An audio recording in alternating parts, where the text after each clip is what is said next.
Good morning, ladies and gentlemen, and welcome to the GIG Software PLC investor presentation. Throughout this recorded presentation, investors will be in listen-only mode. Questions are encouraged. They can be submitted at any time via the Q&A tab that's just situated on the right-hand corner of your screen. Please just simply type in your questions and press send. The company may not be in a position to answer every question it receives during the meeting itself. However, the company can review all questions submitted today and will publish those responses where it's appropriate to do so. Before we begin, we would just like to submit the following poll.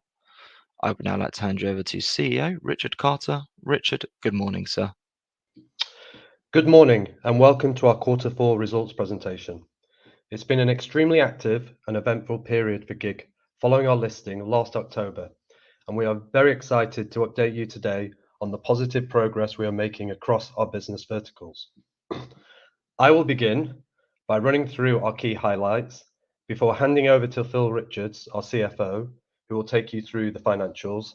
I'll then update you on our strategic progress on our outlook for FY 2025. Turning now to slide 3. I'm pleased to report a transformational quarter for the company, with revenue increasing 19% quarter-on-quarter and 44% year-on-year on an underlying basis to 8.8 million. This strong performance was driven by a combination of improved operational execution, a strengthened product offering. As a reminder, we upgraded many of our key products last year under the X Suite branding. Additionally, higher client onboarding cadence and improved revenue per new client launches also positively impacted growth. Given the turnaround in Q4 revenue, it was pleasing to transition from an adjusted EBITDA losses during the previous 3 quarters of 2024 and return to EBITDA profitability. Not only have the foundations been transformed for improving revenue and profit growth from our existing customer base, but we've also secured a further 6 new customer agreements during quarter 4, in addition to extending our partnership with Betson Group, a top 5 customer. These agreements further demonstrate the success of GIG's renewed commercial strategy and upgraded product offering, and come in addition to the significant increase in our overall sales pipeline, which ended the quarter at a new high of 75 million. Growth has continued to build beyond the end of the year with the launch of Primero, GIG's first social sweepstake casino. BetZone, who also recently launched in the UK market. I will now hand over to Phil, who will take you through the financial performance. Thank you, Richard. If we now look at the overall financial picture across the year by quarter, you'll see that we have a significant growth in revenue quarter 3 to quarter 4, as Richard has already alluded to, and we ended the quarter at 8.8 million revenue. I'm also pleased that we achieved a small positive EBITDA as we look to scale the business and improve our margins accordingly. Over the next few slides, I'll walk through a more detailed analysis of revenue and OPEX drivers alongside an analysis of our quarterly cash flow. In this slide, you'll see how our underlying revenue has grown sequentially through the year to 8.6 million in Q4 2024, a 43% growth from Q4 2023. When we look at our revenue, underlying revenue is a key metric for us, as this effectively is the revenue we're generating from ongoing business operations, stripping out the impact of one-off revenue generating activities such as the 2023 sale of our enterprise solution and clients who've exited the business. This underlying revenue growth leads us to an exit position for 2024 of 33.4 million of annual recurring revenue, or ARR, up from 24.9 million at the end of 2023. And this is measured, as we define it, as contractually guaranteed revenue over a period of 12 months. Moving now to our revenue bridge, and here the specific movements year on year can be seen in more detail, illustrating the point made earlier regarding underlying revenue and the composition of this. Q4 2024 saw significant growth from new customers and existing, adding 1.3 million in the quarter alone when compared to the prior year. It should be noted that customer exits from 2023 created a significant headwind to the business comparatives throughout 2024, as can be seen here, with customer retention being a key focus for us during 2024 to ensure this is no longer an issue facing the business going forward. The success of this can be seen in the significant customer renewals signed and customers therefore not exiting the business. You'll see on this slide an additional oversight into our cost drivers. Being a SaaS business, our costs are predominantly in people, marketing, and technology, and this is shown here accordingly. Our total costs through 2024 have remained stable throughout, whilst we've experienced significant revenue growth, in particular in Q4, therefore delivering significant bottom line growth accordingly. I'm confident that we can maintain this cost base going into 2025 and therefore be able to realise the full scalable potential of our business accordingly. If we look then now at EBITDA, during the course of the year, we've had several significant events which needed to be adjusted out to ensure a more accurate reflection of our EBITDA, and which is why we present an adjusted EBITDA for the year 2024. And these impacted the ongoing profitability of the business and therefore needed to be stripped out, and not least of which being our IPO at the start of Q4 2024. The impact of these significantly decreased in Q4 2024 pleasingly, and therefore we will be adjusting for far less things in Q4 2024 and going onwards. And I'm delighted that we were able to return to positive adjusted EBITDA in the quarter. We've continued to invest significantly in our people to ensure we've got best-in-class product and team servicing this, and also that we're able to effectively sell and market this product to our current and prospective partners. We're continually looking at ways to ensure that cost growth is kept at an absolute minimum, ensuring therefore that revenue growth drops through to the bottom line as much as possible. And this can be seen from our EBITDA position improving by 1.2 million quarter on quarter, with revenue increasing 1.4 million. The conversion of this additional revenue to EBITDA therefore being over 80%. If we then look at our cash flow, this leads me into looking at our cash position at the year end. We finished the quarter with 6.3 million in the bank, having started the quarter at 10 million. As can be seen from the waterfall, we continue to invest significantly in our software development, with the majority of our cash outflows being people-related costs. As been noted in our guidance, we're working towards being in a cash flow positive position by the end of Q3 2025, with cash outflows reducing each month up to this point. I'm very pleased with the progress we've made with this already, having reduced our monthly cash outflows by over 50% quarter on quarter, with this downwards trend continuing throughout into the new year. It should be noted that in addition to our current cash balance, we're due to receive the final 4.5 million due from our previous parent during Q1, and we also have access to a 2 million revolving credit facility should this require utilisation further along the year. I'm therefore very confident that we have a strong balance sheet needed to support our growth ambitions and deliver the results required for cash generation accordingly. Richard will in a little bit more detail what this means for our guidance for 2025, but with this, I will hand you back. Moving on to slide 12. Here, I'd like to provide an update on our progress against our key 2024 strategic growth pillars, starting with enhancing our technology and product offering.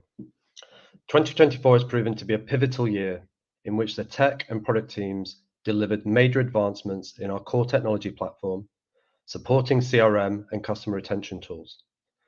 This greatly enhanced new set of next-generation products ensures scalability, security, and seamless integrations, and are extremely efficient to operate and scale, given they are built on a modular and flexible architecture. This is a key enabler of why we are winning new clients and why we are able to rapidly enter new markets. I will touch further on this point shortly. We also have delivered a new scalable front-end solution, which will allow us to reduce our delivery timeframes by up to 30% on markets where we already have a presence, allowing us to launch more clients with the same resources. This is already starting to have a positive impact. We also launched our new social casino sweepstake platform solution during Q4, which significantly widens the addressable market and revenue opportunity for the group in 2025 and beyond. We continue to make meaningful enhancements to our sportsbook and successfully launched the iconic Pools brand in late Q4, and there is still much further progress to be made here, and I'll talk more on this later on in this presentation. Moving on to our second priority, improving our operational execution and delivery. This is an area where we've made continuous positive steps throughout 2024, as the teams have embraced a more data-driven analytical culture. In particular, we now have the capacity to launch up to 9 clients a quarter, given the streamlining of both the delivery and the development processes during 2024, and this will underpin our 2025 growth ambitions. On the back of these operational improvements, we've also lowered the cost to serve both new and existing clients, which will result in limited cost inflation despite the anticipated uplift in department activity/delivery in 2025.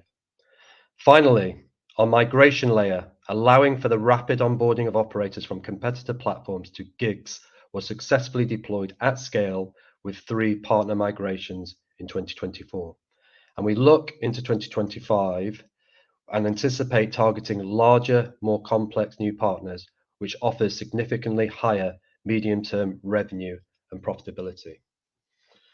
New market expansion also continues to be another key focus area for the group, as it not only expands our ability to sign new clients for our turnkey product suite, but also provides the option for material growth and diversification for our existing clients. We successfully executed this strategy during 2024 in Mexico, Canada, Estonia, in additional Argentinian provinces and Peru. In 2025, we expect to continue to expand our regulated geographic market reach with additional focus on LATAM, Canada, and new entry into the Philippines and Swiss markets, in addition to the launch of our new elevated X-Week product offering in Spain later this year. Finally, new business development, which is the harbinger of our future success, continues to deliver positive progress. Over the year, we restructured our sales team and improved the quality of our sales pipeline, and we are beginning to see tangible results from these changes, with the sales pipeline now standing at 75 million euros, up from 31 million euros at the end of Q1 2024. Pleasingly, these opportunities now consist of established brands, government lotteries, and multi-jurisdictional Tier 1 operators.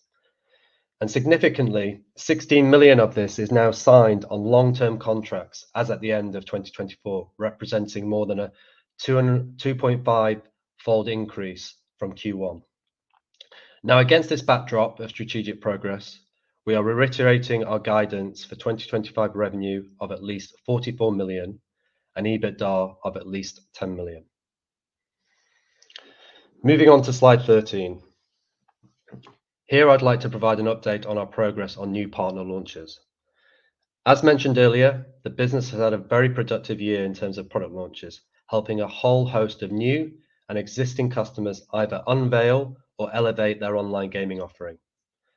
Our team delivered 16 brand launches across the full year, spanning 9 markets and licensed jurisdictions, and we are aiming to continue this solid momentum in 2025 to further increase our market shares in the most attractive regulated markets globally, such as Mexico, Canada, Peru, the Philippines, Switzerland, and the UK, to name a few. The goal for 2025 is to hit 28 launches, which would constitute 75% year-on-year growth, which we expect to be a mix of new and existing customers. Yes, this is an ambitious goal, but I believe we have the sales momentum, the market coverage, and the product portfolio to hit these targets. Now turning to slide 14. Here we look into more detail at our proprietary sportsbook, SportX. 2024 was a year of consolidation, with a steady stream of product improvements delivered, including an increase in the size and depth of our pre-match and in-play sports coverage, the rollout and upsell of Bet Builder across more than 75% of our operators, and the addition of third-party content like BetMakers, which has added horse and greyhound racing to our portfolio. We also launched a new refreshed user-centric front end, which is driving positive user feedback and engagement. And finally, we launched SportX into 2 new regulations with the pools and the power play during 2024. And while we see considerable room for improvement, 2024 sportsbook turnover increased 30%, and invoiced sports revenue increased 46% year-on-year. Now let's turn to slide 15. As can be seen from the revenue composition, our primary revenue generator in 2024 was from our platform. However, a key objective in 2025 is to double down on our sportsbook foundations we put in place during the last 12 months, and to materially grow the number of sportsbook clients and our overall sports revenue, so it represents at least 15 to 20% of the total revenue within the next 3 years. So how are we going to do this? Well, firstly, we'll leverage the cross-sell opportunities from our existing PAM customers, and I'm pleased to say that we're already building strong traction here. Additionally, we'll continue to serve our growing business development pipeline with the planned launch of several new SportX instances across various regulations during this year. From Q3 onwards, we will deliver our next-gen trading and improved risk management tools, which we've been working on for the past 12 months. This is a game changer for our sportsbook offering and will give us parity with the current tier one sports providers in our sector.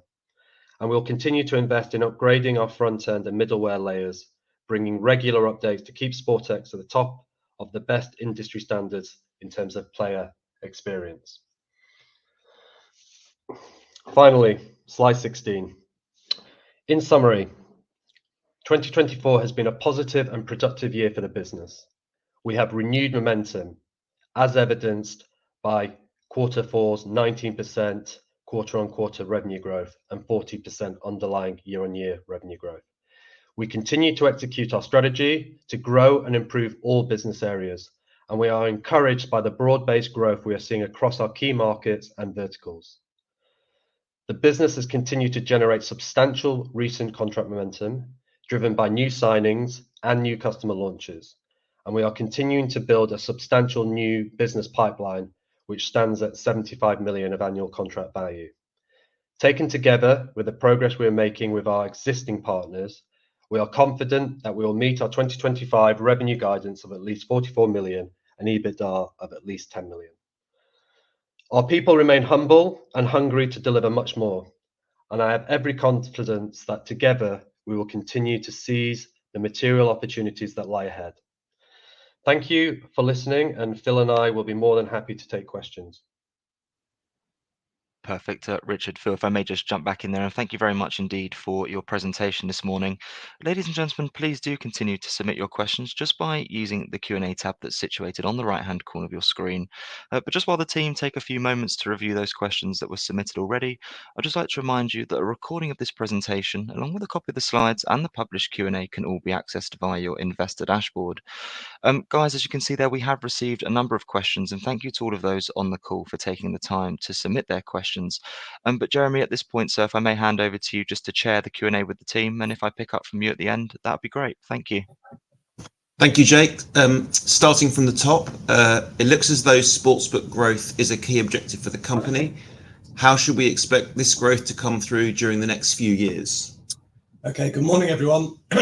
In terms of sports, as I said during the presentation, we did a lot of work during 2024 upgrading the sportsbook. And as we go through 2025, we're going to see further upgrades, and we're going to introduce the new next generation trading tools. And I think once those trading tools come through, then we'll have the material opportunity to see an increase in the revenue. As of today, we are currently going through 15 sales opportunities with an annualized value of roughly 12 million. So that's 3 million a quarter. We're currently at 1 million a quarter, so that's obviously significant upside. I expect as we go through Q3, Q4, we'll start to see a big ramp up in terms of the sports revenue and going into 2026. Additionally, we recently hired a new sports sales director. He'll be joining us in late April, May, and I think that'll also help, and we'll see a big boost in terms of the sports opportunities as we go through 2025, and we'll update you more in our next results around this area. Excellent. Next question.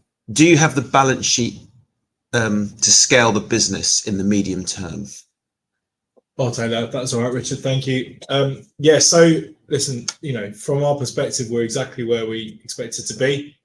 We have a very strong balance sheet that will continue to strengthen and can more than support our growth trajectory.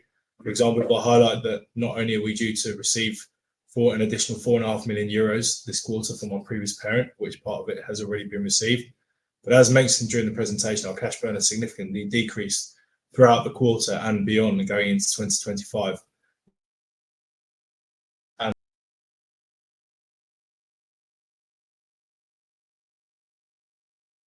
And will continue to strengthen through the year.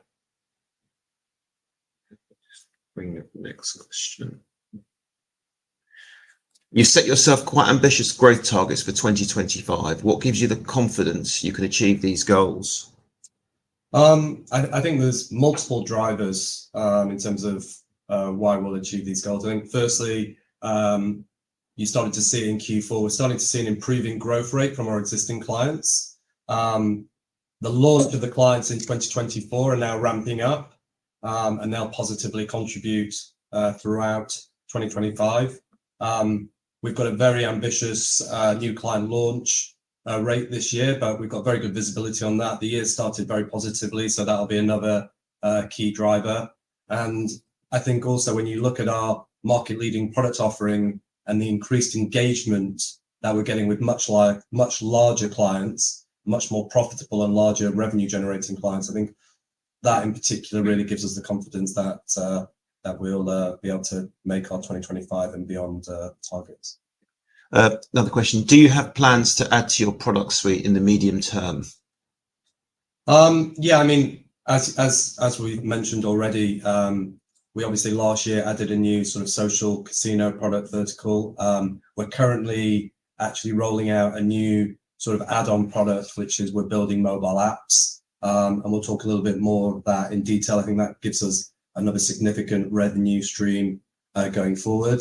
But I think this year is more about sort of, upgrades, more cosmetic, and it's about obviously delivering on the sales side rather than on the product side. Okay. Can you give us an update on sweepstakes? How have the new launches gone down, and how's it looking in terms of future sales pipeline? Yeah, as you all know, we recently launched our first customer there. We also announced multiple deals at the beginning of this year. It's going very, very well. In terms of the pipeline, it's very strong. It's over 15 million. We're working on multiple deals at the moment that we expect to close in the coming weeks. So the outlook looks very, very positive. The one thing that we have been doing recently is pivoting more towards migrations, because that obviously brings in a much greater level of revenue earlier, so there's no ramp-up phase. But overall, we're very pleased with how that new product vertical is gearing up. What financial metrics should we use to measure both success and progress? EBITDA, revenue, sales pipeline, ARR, for example? Yeah, I mean, I guess the short answer is all of the above. However, for me, extremely exciting number is the ARR number that we've got coming through to the year, because when we measure that based on minimum. So there's significant upside to that, to the 33.4 million that we should see being realised over the year and beyond. Obviously, revenue increase is a big focus for us. Cash generation is extremely big focus for us. Profitability will therefore come afterwards, with our focus on the flatline and the costs, and the margins will just improve. So all those metrics together will give an extremely good indication as to how the business is going, and very confident that the guidance we've given out is going to be one that we can achieve for the year. Is 2025 more about gig sales, go-to-market strategy, or are you more focused on product development and leveraging existing relationships? It's a combination of both. But as I said, this year we did a lot of heavy lifting. We rolled out a lot of new products. We did a lot of upgrades last year. This year is a year of consolidation. It's a year of making money. And that obviously is going to be driven by us launching new clients. I mean, as Phil has already said, we don't expect to see any sort of major inflation in terms of our cost base. So this year it's about consolidation and obviously, just driving that top line from the existing products and resources we have. How do the seasonal effects look for you? The guidance for Q1 implies a significantly stronger year end in order to reach the full year forecast. Can you elaborate on this? And how is this supported by your pipeline? Yeah, I mean, there is obviously an element of seasonality, but it's not really a key game changer for us. In terms of how we see this year forming, we've given quite a lot of detail on this in our previous presentations, but effectively, we onboarded lots of clients in the second half of last year. They're building up. They'll come through in the first half of this year. We also obviously have our new client launches. We've already said we've launched 2. We expect obviously to launch a significant amount, as you saw in the guidance. And as they come through this year with some underlying growth, that's how you get the step up from where we are in Q1 to where we are in Q4. How big a part of EBITDA guidance do you expect to generate in H2 versus H1? Is guidance probably strongly backloaded? Oh, well, I mean, I'll take that. I mean, it's obviously we run a very highly operationally geared business. It's a SaaS model. So as we bring we're effectively guiding to holding costs pretty flat. So as we move into sort of the second half, then that additional incremental revenue will drop through to the bottom line, and that's where you get that obviously higher EBITDA. What is your outlook on CapEx spending, especially on software development spending? So as we said previously, we are looking to maintain, the same cost base that we had going through 2024, and that includes within it the expenditure that we had on software development. We obviously need to continue to invest in the product. We need to make sure our product is best in class and best in the market. However, we're not expecting to ramp up those costs during the year. So we will utilize the resources we have, optimize the resources we have, make sure that we're still investing in technology whilst having a steady cost base. Was there any negative impact from regulatory changes in 2004 Q4 and in Brazil, for instance? Off the top of my head, no, I can't think of any. We're not in Brazil. We don't have any revenue in Brazil, so that has not been a particular headwind for us. No, I can't think of any. We're not in Colombia either, so the VAT hasn't impacted us either. So no headwinds. Okay. We have no more questions submitted at the moment. So if there's no more pending, which I don't think there are, I'll just hand over to Richard to provide a quick summary. Okay. Thank you for joining us this morning, and thank you to all the GiG employees for their continued commitment and hard work in the final quarter of last year. Q4 marked a transformational quarter for GiG, and we are confident of delivering further growth in 2025 and beyond. That's great. Richard, Phil, at this point, if I may just jump back in there, and thank you very much indeed for updating investors this morning. Could I please ask investors not to close this session, as you'll now be automatically redirected for the opportunity to provide your feedback in order that the management team can really better understand your views and expectations. This will only take a few moments to complete, but I'm sure will be greatly valued by the company. On behalf of the management team of GiG Software PLC, we would like to thank you for attending today's presentation. That now concludes today's session, so good morning to you all.